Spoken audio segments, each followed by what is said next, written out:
सावन चल रहा है तो सावन स्पेशल चीज़ें बनाना कैसे भूल सकते हैं हम। चलिए आइए बनाते हैं आज सावन स्पेशल कुछ स्नैक्स। चलिए सबसे पहले मैंने 1 किलो मैदा को यहाँ पे छान लिया है, कीड़े नहीं है, बिल्कुल साफ़ अच्छे वाली मैदा है। अब इसमें मिला दिया मैंने 1 किलो मैदा में 1 पाव रिफाइंड यानी कि 250 ग्राम रिफाइंड मैंने मिलाया इसमें, यानी कि मूंगफली का तेल मैंने मिलाया एक्चुअली। आप देसी घी मिलाना चाहें, रिफाइंड मिलाना चाहें, जो भी ऑयल आप तरह खाते हो, जिस भी तरह का ऑयल उसको ऐड कर लीजिए। डाल दी अजवाइन और यहाँ पे डाल दिया थोड़े से मगरेल यानी कि अनियन सीड्स जिनको बोलते हैं, कलौंजी भी बोलते हैं, ऐड कर दीजिए। उससे क्या होता है, उससे ना ये डाइजेस्ट हो जाता है, गैस नहीं बनती पेट में, गैस्ट्रिक प्रॉब्लम से फ्री रहते हैं, तो मज़े से खा सकते हैं, है ना। हेल्दी भी होता है इसको बनाने का। अब देखो हमें डो कैसा रखना है कि हाथों में मुट्ठी बंध के कुछ इस तरह से हमारा जो आटा है आ जाए, बिल्कुल ऐसे, बस इतना इस डो को रखना है हमें। अब बनाने की तैयारी करते हैं इसका डो। धीरे धीरे पानी डालेंगे, बहुत धीरे धीरे पानी डाल के इसका डो बनाना है। उसका रीज़न यही है, अगर आप एकदम से ज़्यादा पानी डाल देंगे तो जो है ना, इसकी लेयर्स उतनी अच्छी नहीं बनेंगी, और हमें चाहिए खस्ता वाली मट्ठी, है ना, लेयर चाहिए इसमें।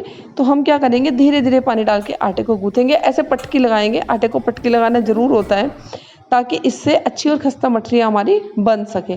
तो ये भी एक सीक्रेट होता है, आटे को पटकी दे दे के गूँथना।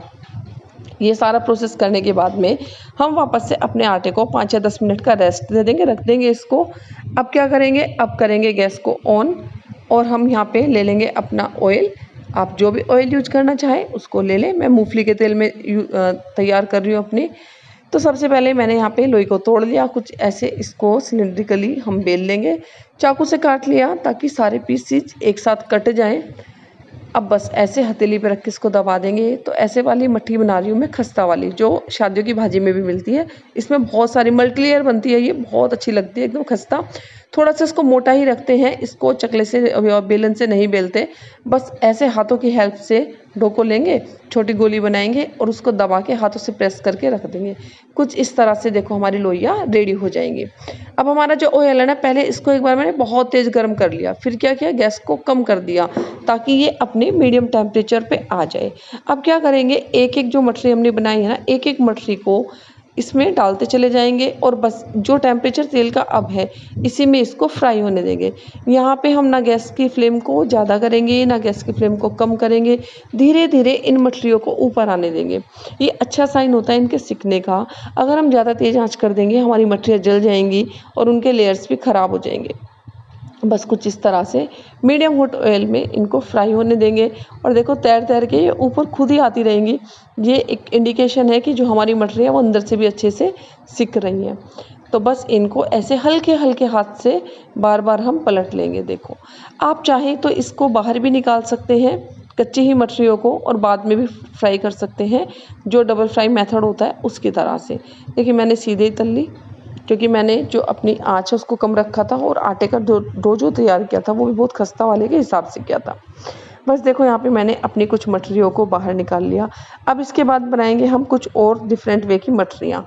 तो ये तो बन गई मेरी खस्ता वाली मठरी। अब बनाएंगे दूसरे वाली जो बेल के बनाई जाएंगी। बेल के मैं क्यों बना रही हूँ, ताकि थोड़ी फूली बन जाए। इसका रीज़न है कि मेरे बच्चों को पापड़ी चाट खाना बहुत पसंद है। तो क्या होगा, जब कुछ मठरियाँ ऐसी बन जाएंगी उनसे मैं इनको पापड़ी चाट भी बना के दे दूँगी, जिसमें आलू डाल सकते हो, चने डाल सकते हो, मटर डाल सकते हो आप, और बेसिकली चाट की तरह बन जाता है। इसमें मीठी चटनी जाती है, बहुत सारी चीज़ें इसमें जाती हैं। अंदर इतनी ज़्यादा गर्मी लग रही थी, बहुत परेशान हम हो गए थे।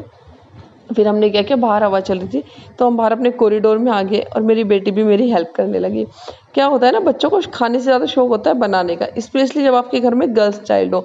तो मेरी बड़ी बेटी को ना नेट पे जब भी देखती रहती है बड़ा मन होता है कि मम्मा मैं भी बनवाऊँ आपके साथ। मैंने कहा ठीक है भाई, बच्चे भी इंजॉय कर लेते हैं। मेरा बेटा वीडियो शूट करने लगा, छोटी बेटी भी मेरे पास आके बैठ गई, उसने भी अपनी पसंद के छोटे छोटे बेल दिए कि भाई मम्मा कुकिंग कर रही है हम भी कर लें। और मुझे ना सच में बाहर बैठ के इतना मज़ा आ रहा था, जैसे हम बचपन में करते थे ना, थोड़ा थोड़ा सामान इकट्ठा करके कुछ ना कुछ कुक करते थे जब मम्मी घर पे नहीं होती थी तब। तो बस तो मुझे बिल्कुल वैसे ही मज़ा आ रहा था, क्योंकि बहुत दिनों बाद मैंने ऐसे नीचे बैठ के खाना बनाया। कई बार ना मन होता है कि नीचे बैठ के खाना बनाएं, बहुत अच्छा लगता है नीचे बैठ के खाना बनाना। अब तो खैर गाँव में भी ये ट्रेडिशन ख़त्म होते जा रहे हैं, सब गैस पे ना खड़े होके खाना बनाते हैं इस तरह से।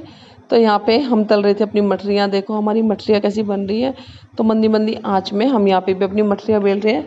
बाहर आके मठरियाँ बेलने में इतना मज़ा आ रहा था, मतलब ये ना यहाँ पे बिल्कुल भी ऐसा नहीं लग रहा था गर्मी लग रही है या कोई काम कर रहे हैं, मतलब टोटली इंजॉय कर रही थी मैं इसको, इतना मज़ा आ रहा था। मतलब एंटरटेनमेंट हो रहा था, जैसे गुड्डे गुड़ियों के खेल होता है या खेल रहे हो। ये बिल्कुल लग ही नहीं रहा था कि हम कुकिंग कर रहे हैं, बिल्कुल ऐसा लग रहा था जैसे कि कोई गेम आज खेलने लग गए हो, बिल्कुल गेम की तरह लग रहा था सब कुछ। तो मज़ा आ रहा था मुझे बहुत ज़्यादा। तो मैंने यहाँ पे ना अब एक बड़ी सी अपने डो को ना बेल लिया था। अब यहाँ पे बना रही हूँ मैं कुछ नमक पारे। तो ये मेरी जो मटरियाँ ये अभी तलने लग रही हैं, तो तब तक मैं क्या करती हूँ, इसकी कटिंग कर लेती हूँ। तो मैंने अपने जो नमक पारे हैं उनकी कटिंग कर ली। नमक पारे ज़्यादा नहीं बनाए मैंने, कम बनाए थे, लेकिन ये सच में बहुत टेस्टी बने थे। मेरे तो खैर फास्ट चल रहे थे, लेकिन मैंने जब शाम को खाना खाया था, फास्ट खोलने के बाद खाया था, बहुत अच्छे बने थे। अब धीरे धीरे क्या है, इनको भी ना अपनी मीडियम फ्लेम में हम डाल देंगे, और डाल के देखो हमें कैसे इसको फ्राई करना है अभी दिखाती हूँ, और कैसे ये मेरे बने हैं अभी देखो। मज़ा आ रहा था, सच बताऊँ सबसे ज़्यादा तो मुझे मज़ा आ रहा है बाहर बैठ के कुकिंग करने में। तो ये कुछ ऐसी सी हालत में इनको छोड़ दो, बिल्कुल बिना किसी टेंशन के कैसे पकेंगे। जब ये थोड़े लाल लाल ऐसे हो जाए ना, तब इनको निकालो। भाई ये कितने टेस्टी खस्ता बने थे ना, बहुत, ये मट्ठी से भी ज़्यादा टेस्टी बने थे। तो पहले तो मैंने इनको कुछ कच्चा ही ऐसे निकाल लिया था, क्योंकि इसका अच्छा मेथड होता है, जब आप इसे कच्चे ही बाहर निकाल लेते हैं ना और दोबारा फ्राई करते हैं, तो ज़्यादा टेस्टी चीज़ें बनती हैं और बहुत टेस्ट इसमें आता भी है, बहुत ज़्यादा टेस्टी बनती हैं ये चीज़ें। तो मैंने फिर वापस से यहाँ पे इसको डाल दिया और डबल फ्राई में इसको करने लगी। डबल फ्राई करके हमारी मट्ठी और नमक पारे रेडी हो गए। बहुत इन्जॉय किया हमने, तो बन गया हमारे मट्ठी नमक पारे। आप भी बनाइएगा और खाइएगा।